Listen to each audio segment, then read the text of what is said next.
प्रभु यीशु मसीह के जीवन देने वाले नाम में सभी भाइयों और बहनों को मेरा नमस्कार। आज हम नीति वचन 14 अध्याय के 20 से 35 वचनों को देखेंगे। नीति वचन का लेखक सुलेमान बार बार हमें एक ही बात सिखाता है। दुनिया की नजर और परमेश्वर की नजर में सफलता अलग होती है। मनुष्य बाहरी चीजें देखता है, धन, प्रभाव, संबंध, लेकिन परमेश्वर हमारे हृदय, चरित्र और चाल को देखता है। नीति वचन 14 का अंतिम भाग 20 से 35 हमें दिखाता है कि एक धर्मी, बुद्धिमान और परमेश्वर का भय रखने वाला व्यक्ति कैसा जीवन जीता है और उसका जीवन उसकी अपनी, परिवार की और समाज की आशीष का कारण कैसे बनता है। आइए अपनी बाइबल को उठाते हैं और वचनों को गहराई से समझते हैं। देखते हैं वचन 20 और 21।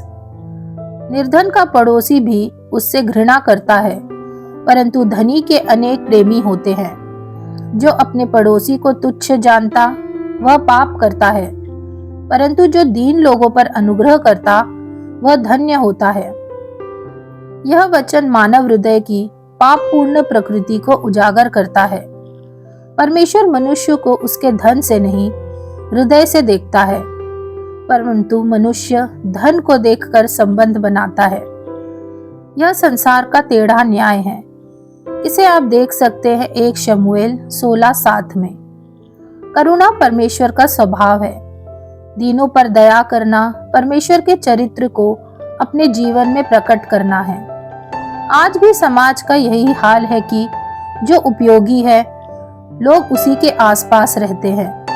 गरीब की जरूरत को कोई नहीं जानता, लेकिन मसीह होने के नाते हमें लोगों को उनके मूल्य से नहीं, उनके मसीही सम्मान से देखना चाहिए।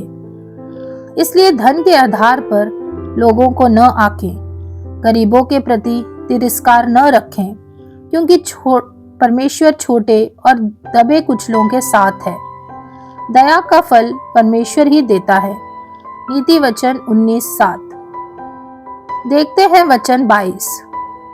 जो बुरी युक्ति निकालते हैं क्या वे भ्रम में नहीं पड़ते? परंतु भली युक्ति निकालने वालों से करुणा और सच्चाई का व्यवहार किया जाता है। बुराई की योजना अंत में विनाश लाती है। भलाई परमेश्वर के स्वभाव का हिस्सा है और उसके साथ वह करुणा और सच्चाई देता है। पौलुस यही सिद्धांत बताता है।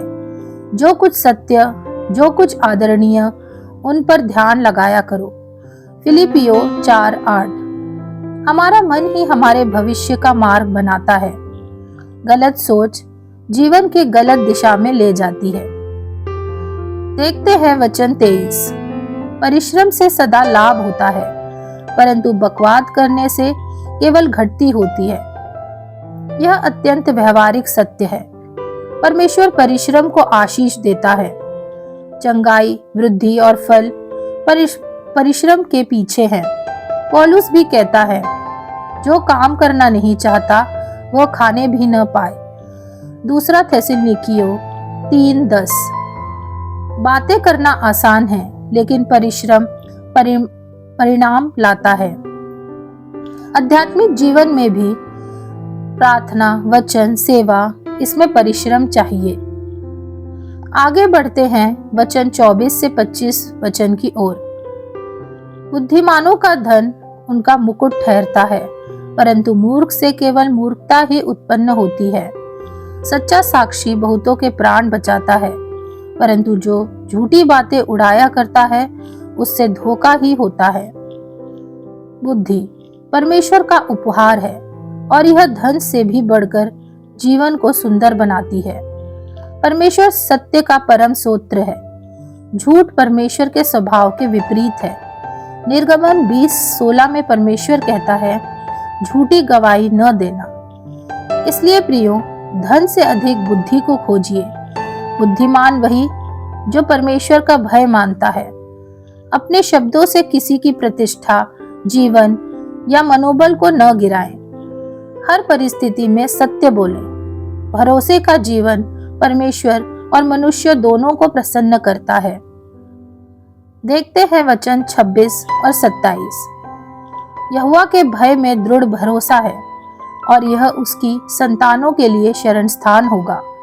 यहोवा का भय मानना जीवन का सोता है और उसके द्वारा लोग मृत्यु के फंदों से बच जाते हैं।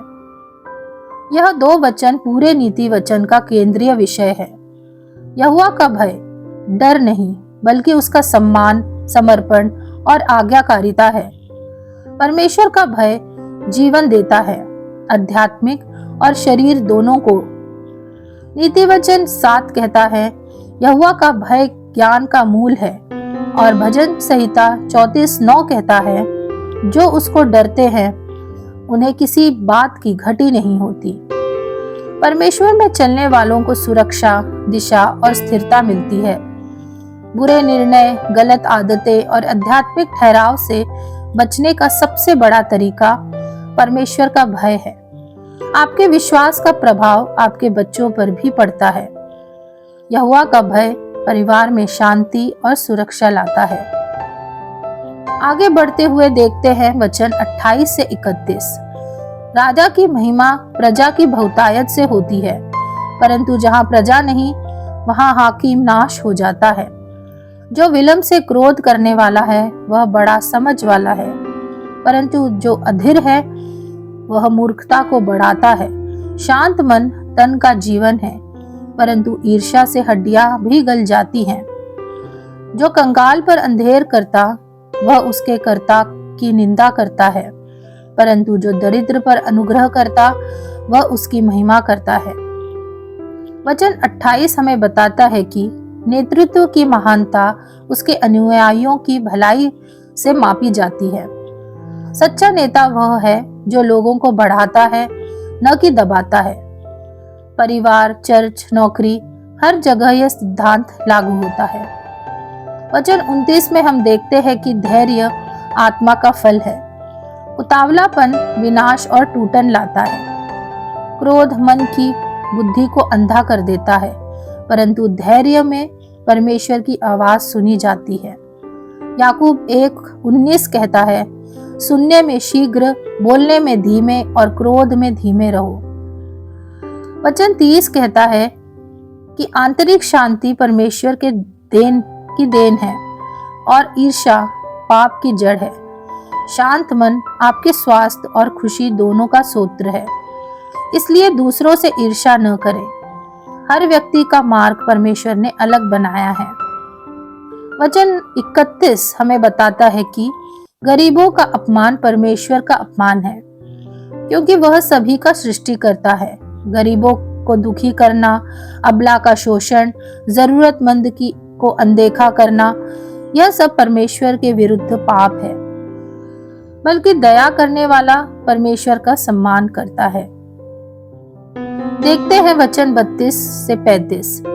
दुष्ट मनुष्य बुराई करता हुआ नाश हो जाता है, परंतु धर्मी को मृत्यु के समय भी शरण मिलती है।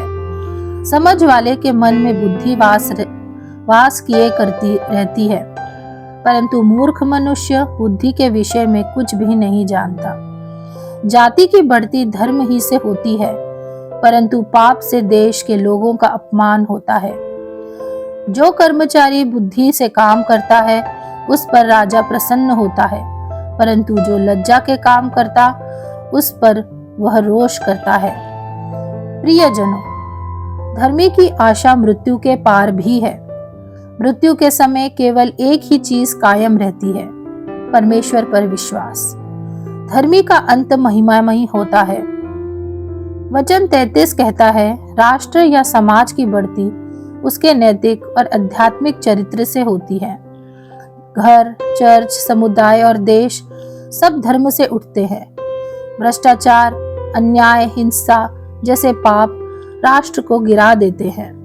वही बुद्धिमता और वफादारी सम्मान लाती है। मूर्खता और विश्वासघात दंड लाते हैं। हर क्षेत्र में काम, परिवार, सेवा सब में वफादार बने रहें। तो आज हमने नीति वचन 14:20 से 35 से 4 मुख्य बातें सीखी। पहला, चरित्र धन से बड़ा है। दूसरा, दयालुता बलिदान से उत्तम है। तीसरा, नेता केवल शक्ति से नहीं बल्कि न्याय से महान बनते हैं। और चौथा, भलाई करने वाले परमेश्वर की दृष्टि में अनुग्रह पाते हैं। तो आइए अपने सरों को झुकाएं और प्रार्थना करें। हे प्रभु, हमें दया, सत्य, बुद्धि और परमेश्वर तेरे भय में चलना सिखा। हमारा जीवन तेरे न्याय, तेरी भलाई और तेरी शांति का माध्यम बने। हमारे हृदयों को ईर्ष्या, क्रोध और मूर्खता से बचा। हमारे परिवारों, समाज और चर्च में धर्म को स्थिर कर। यीशु मसीह के नाम में आमीन। प्रिय भाइयों और बहनों, यदि इस वचन ने आपके हृदय को छुआ है तो इसे दूसरों के साथ जरूर साझा करें और हमारे चैनल को लाइक, सब्सक्राइब और शेयर करना न भूलें। परमेश्वर आप सबको आशीष दे।